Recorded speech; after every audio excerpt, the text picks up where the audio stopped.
नमस्ते सदावत्सले मातृभूमि।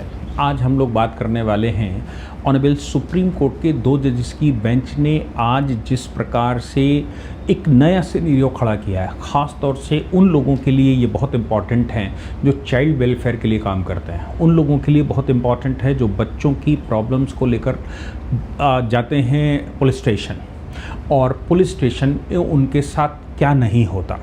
उन लोगों के लिए है जिनके बच्चे खो जाते हैं, उन लोगों के लिए है जिनके बच्चे ट्रैफिकिंग का शिकार होते हैं, उन लोगों के लिए है जो चाइल्ड वेलफेयर के लिए काम करते हैं। आज हम इसका पूरा सिनेरियो ऑनरेबल सुप्रीम कोर्ट के आज के जजमेंट के साथ, जो उन्होंने 5 गाइडलाइन जारी की हैं इन बच्चों के लिए, मैं चाहता हूं कि हर वो व्यक्ति, मतलब बच्चे, आप ये मानकर चलें कि हर घर में बच्चे होते हैं, हर एक व्यक्ति के लिए ये आज का लेक्चर इम्पॉर्टेंट है और हर उस संस्था के लिए इम्पॉर्टेंट है जो कि उस विषय पर काम कर रही है, चाइल्ड वेलफेयर के लिए काम कर रही है, ह्यूमैनिटी के लिए काम कर रही है, अगेंस्ट चाइल्ड ट्रैफिकिंग के लिए काम कर रहे हैं।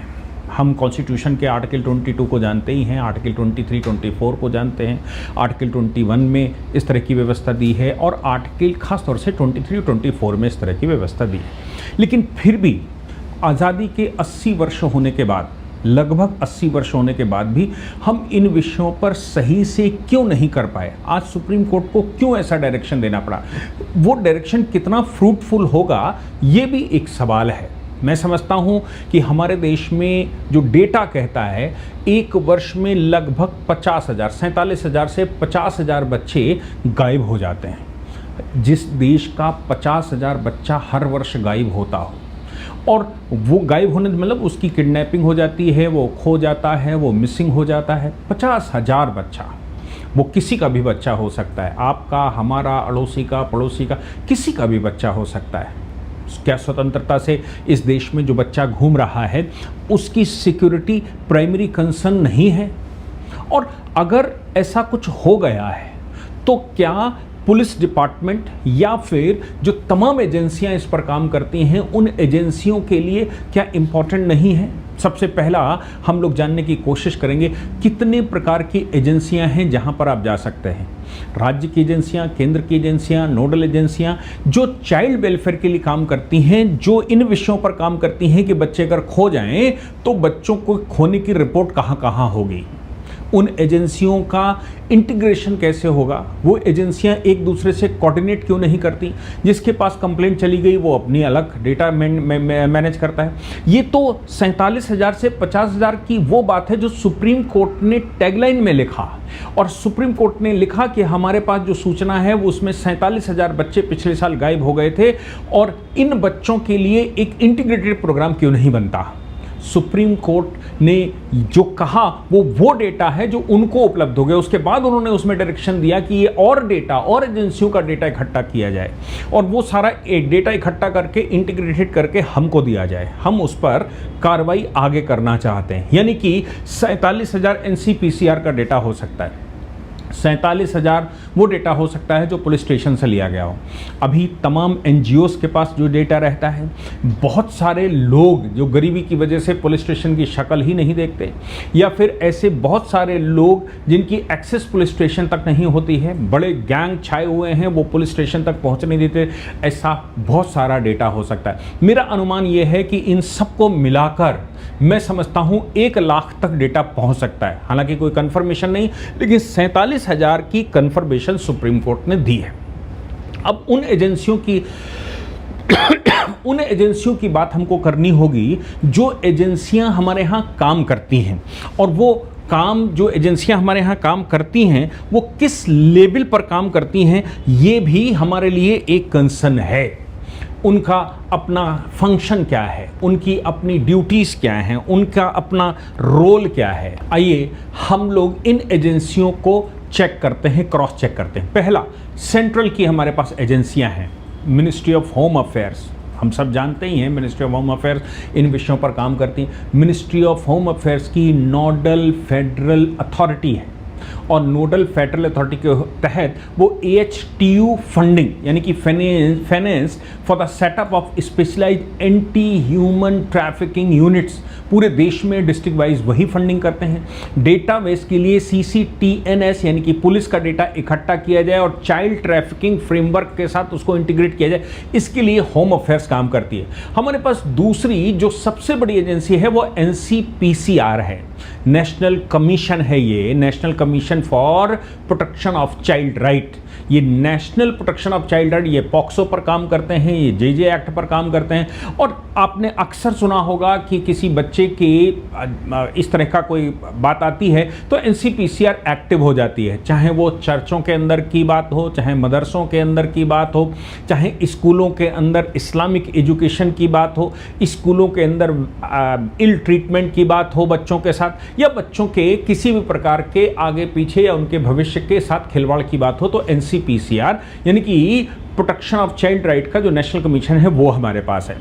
इंटर स्टेट एजेंसियां हमारे पास आती हैं, वो इंटेल है, इंटर स्टेट इंटेल यानी कि NIA और CBI इस तरह की इन्वेस्टिगेशन करती है जहां कई एक राज्य इन्वॉल्व होते हैं, वहां CBI और NIA इन विषयों पर काम करती है। इसके अलावा स्टेट की ऑर्गेनाइजेशंस होती हैं, वो काम करती हैं। Anti human trafficking unit AHTU, ये anti trafficking human trafficking units केंद्र सरकार की मिनिस्ट्री ऑफ होम अफेयर्स इसका फंडिंग करती है, बनाती है। सुप्रीम कोर्ट ने 2026 में इसको डायरेक्शन दिया था कि 4 हफ्ते के अंदर ऑपरेशनल हो जाएं। बनी तो हैं, जिले तक बनी है, राज्य की अलग बनी है, हर डिस्ट्रिक्ट में एक एंटी ह्यूमन ट्रैफिकिंग यूनिट बनी होती है, लेकिन उनका इंफ्रास्ट्रक्चर लगभग डिफंक्ट पड़ा हुआ है। केवल सुप्रीम कोर्ट का पुराना कभी डायरेक्शन हुआ होगा या फिर किसी एक्ट में पास करते समय कह दिया गया होगा तो नीचे डिस्ट्रिक्ट मजिस्ट्रेट को भेज दिया गया। डिस्ट्रिक्ट मजिस्ट्रेट के पास इस प्रकार की हजारों एजेंसियों का खाका उसके पास ही जाता है। फिर हमारे पास चाइल्ड वेलफेयर कमेटियां हैं। आप सोचिए कि मैजिस्ट्रेरियल पावर इनके पास होती है, मैंडेटरी प्रोटेक्शन, रिहेबिलिटेशन की व्यवस्था ये लोग करते हैं। DCPU, district child protection unit, हर जिले में बनी हुई है लेकिन डिफंक्टेड है। सुप्रीम कोर्ट को कहना पड़ा कि इनके लिए हमें काम करना चाहिए। स्पेशल जुवेनाइल पुलिस यूनिट हमारे पास बनी, जुवेनाइल में छोटे बच्चों के लिए पुलिस यूनिटें बनी हुई हैं JJ एक्ट के तहत। और child welfare police officer CWPO हमारे पास अपॉइंटेड है। इसके बावजूद हमारे पास हम इस पर काम नहीं कर पाते। ऑनरेबल सुप्रीम कोर्ट के सामने जो मामला गया उसके फैक्ट अगर हम जान लेंगे तो बहुत अच्छा होगा। 2011 में एक बच्चे का किडनैप होता है। G गणेशन नाम के एक व्यक्ति हैं तमिलनाडु से, उनके बच्चे को किडनैप कर लिया जाता है। वो पुलिस को FIR दर्ज करवाते हैं, पुलिस उस पर ढूंढना शुरू करती है। जो एफर्ट हो सकते हैं वो एफर्ट किए जाते हैं। वो एफर्ट करने के बाद एक रिपोर्ट आती है और उस रिपोर्ट में कहा जाता है अनट्रेसेबल, इसलिए केस को क्लोज किया जाता है, ये अनट्रेसेबल है। इस रिपोर्ट को प्रोटेस्ट करते हैं G गणेशन और प्रोटेस्ट करते करते वो मामला सुप्रीम कोर्ट तक आता है। सुप्रीम कोर्ट में जो जवाब लगाया गया प्रोटेक्शन कमेटियों के द्वारा वो ये कहते हैं कि ये डायरेक्शन चूंकि बाद में आए, ये केस 2011 का है और जो चाइल्ड वेलफेयर सोसाइटीज़ हैं या फिर ह्यूमन ट्रैफिकिंग के लिए जो बना के रखी हैं वो सारी की सारी चीज़ें बाद में आई, इसलिए इस केस में वो जो डेटा ट्रांसफ़र कर दिया। क्योंकि हमारे कानून में ये व्यवस्था बाद में की गई, 2013 में ये व्यवस्था की गई कि अगर लंबे समय तक से कोई केस पेंडिंग है तो वो केस फिर चाइल्ड ट्रैफिकिंग जो यूनिट है उसको भेज देनी चाहिए। इस केस को चाइल्ड ट्रैफिकिंग यूनिट को क्यों नहीं भेजा गया? इसलिए क्योंकि ये 2011 का केस है और उन्होंने कहा 2013 में डायरेक्शन आई है, इसलिए 2013 के बाद के केसेस अगर ट्रेस नहीं हो पाते हैं तो फिर हम उनको भेज देंगे। और अभी सुप्रीम कोर्ट के सामने आया तो सुप्रीम कोर्ट ने कहा यह हास्यास्पद है, इससे मुझे हंसी आती है। अजीबोगरीब जवाब दे रही है सरकार ये कह रही है कि अगर 2013 का केस है तो ट्रेस नहीं हो पाया तो हम इसको क्लोज कर देंगे।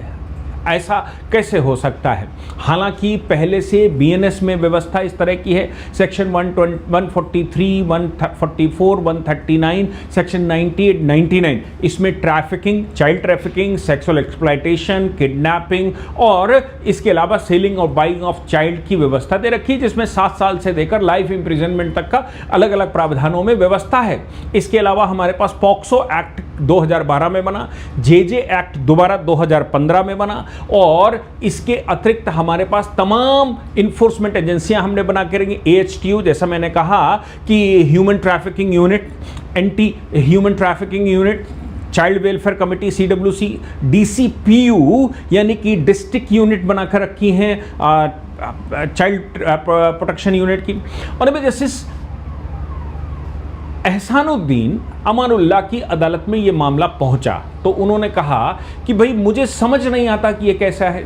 फिर उन्होंने एक 4 डायरेक्शन जारी किया और वो डायरेक्शन 5 डायरेक्शन जारी किया और ये कहा कि ये डायरेक्शन आज से मैं देता हूं। पहली बात, ऑनरेबल कोर्ट ने कहा कि एक बात समझ लीजिए कि पहली बात यह है कि कोई भी चाइल्ड मिसिंग का केस अगर किसी के पास आता, किसी भी एजेंसी के पास आता है, उसको किडनैपिंग और एब्डक्शन की धाराओं में ही दर्ज किया जाएगा, वो मिसिंग केस नहीं बनेगा। अभी तक क्या होता है कि देश भर में कभी भी कोई कहता है मेरा बच्चा किडनैप हो गया तो मिसिंग की कंप्लेंट लिखी जाती है, ये चाइल्ड मिसिंग है, कोई पुलिस वाला उसको किडनैपिंग एब्डक्शन का नहीं।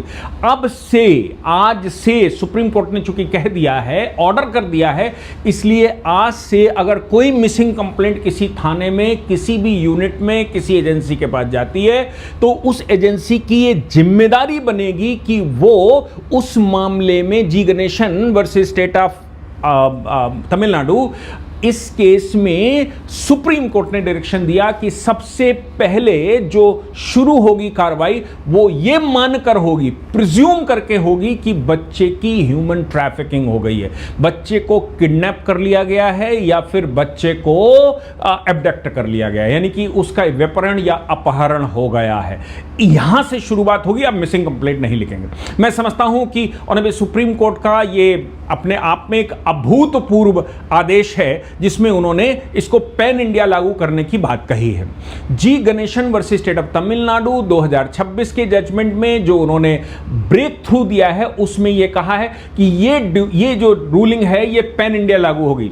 दूसरी बात यह है कि किसी के पास भी कंप्लेंट आए, वो सभी जो एंटी ह्यूमन ट्रैफिकिंग एजेंसियां हैं, जितनी भी यूनिट काम करती हैं, चाहे चाइल्ड वेलफेयर काम करती हो, चाहे डिस्ट्रिक्ट की यूनिट काम करती हो, स्टेट की यूनिट काम करती हो, मिनिस्ट्री ऑफ होम अफेयर्स की कोई नोडल एजेंसी काम करती हो या फिर स्पेशलाइज्ड एजेंसी किसी प्रकार की बनी हो, सबकी जिम्मेदारी, सबको एक साथ ट्रांसफर की जाए और इसको 24 घंटे के अंदर, इसका टारगेट यह है कि जिसके पास कंप्लेंट आई है सारी एजेंसियां मिलाकर 24 घंटे के अंदर इसको ट्रेस आउट करें, पैन इंडिया, और इसको पैन इंडिया ट्रांसफर किया जाए। 24 घंटे के अंदर इस पर कार्रवाई हो जानी चाहिए, चाहे जे एक्ट की बात करी जाए, चाहे पॉक्सो की बात करी जाए या कुछ और हो जाए, इन सभी मामलों में तत्काल एक्शन लेना यह जिम्मेदारी बनती है। चाइल्ड के ट्रेस होने की बात आती है तो उन्होंने कहा कि जब ये एंटी ट्रैफिकिंग एजेंसियां आपके पास हैं,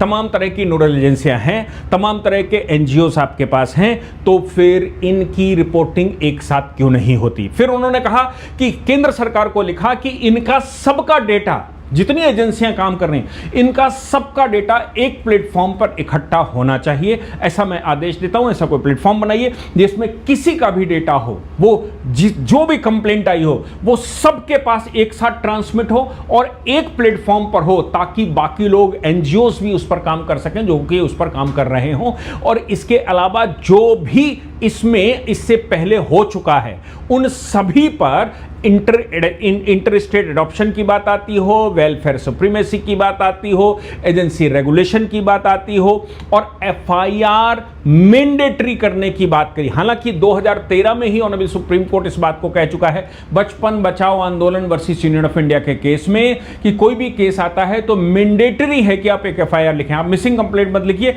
आप FIR लिखिए और उसको अपहरण व्यपहरण का मामला मानकर चलिए। सुप्रीम कोर्ट के इन डायरेक्शंस पर इसके अलावा विशाल जीत वर्सेस यूनियन ऑफ इंडिया 1990 में भी सुप्रीम कोर्ट एक ऐसा ही जजमेंट दे चुका है। सुप्रीम कोर्ट ने हिस्टोरिक डायरेक्शन इसमें स्टेट इशू किया था, state government to eradicate child prostitution and devadasi system. अब देवदासी सिस्टम यही सब चल रहा था। सब कुल मिलाकर बात ये आती है कि आज जी गणेशन की जो रूलिंग ऑनरेबल सुप्रीम कोर्ट ने दी है, G Ganesh versus state of Tamil Nadu 2026, इसने पिछले जितने जजमेंट थे उन सबको क्लब किया और क्लब करने के बाद अब मैंडेटरी बना दिया। क्या 24 घंटे के अंदर ट्रेस करना होगा, आपको एफआईआर एब्डक्शन किडनैपिंग की लिखनी होगी, मिसिंग की एफआईआर नहीं, मिसिंग का कंप्लेंट नहीं जाएगी और सभी एजेंसियों को आपको ट्रांसफर करना होगा, एक साथ स्पीड आउट करना होगा, सबको मिलकर काम करना होगा, सबको एक साथ एक्टिव होना है बच्चे की मिसिंग कंप्लेंट आते ही या किडनैपिंग की कंप्लेंट आते ही, और सबका डेटा एक प्लेटफॉर्म पर इकट्ठा होना आवश्यक है। केंद्र सरकार ऐसी कोई व्यवस्था करे जिससे कि पूरे देश को, ऑल इंडिया, पूरे देश में पैन इंडिया इसको लागू किया जा सके। बच्चा हो सकता है कि स्टेट से दूसरे स्टेट चला गया हो, बच्चा हो सकता है एक डिस्ट्रिक्ट से दूसरे डिस्ट्रिक्ट चला गया हो, बच्चा हो सकता है कि किसी ने वहीं पर पकड़ के रखा हो, तो तमाम तरह की एजेंसियां क्लब कर दीजिए, उनको सबको कोऑपरेट करना है और इसका एसओपी तैयार करना केंद्र सरकार का काम है।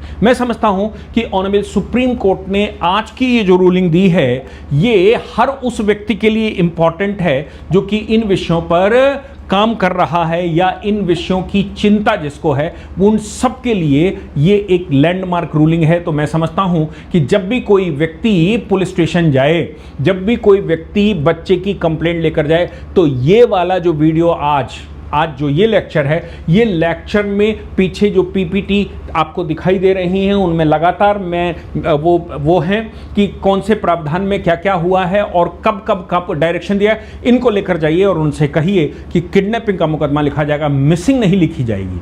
किडनैपिंग अगर आप नहीं लिखते हैं तो मैं ऑनलाइन एफआईआर करता हूं, वो ऑटोमेटिकली किडनैपिंग का केस बन जाएगा। किडनैपिंग का केस का मतलब सीरियसनेस, सुप्रीम कोर्ट ने कहा किडनैपिंग का केस का मतलब सीरियसनेस कितनी है ये दिखाना होता है। ऐसा नहीं मिसिंग है तो आराम से 24 घंटे बाद, 24 घंटे की अभी तक यह है कि कोई भी मिसिंग कंप्लेंट 24 घंटे में जाती है। चाइल्ड के मामले में 24 घंटे के अंदर आपको ढूंढकर ट्रेस करके लाना है वो बच्चा।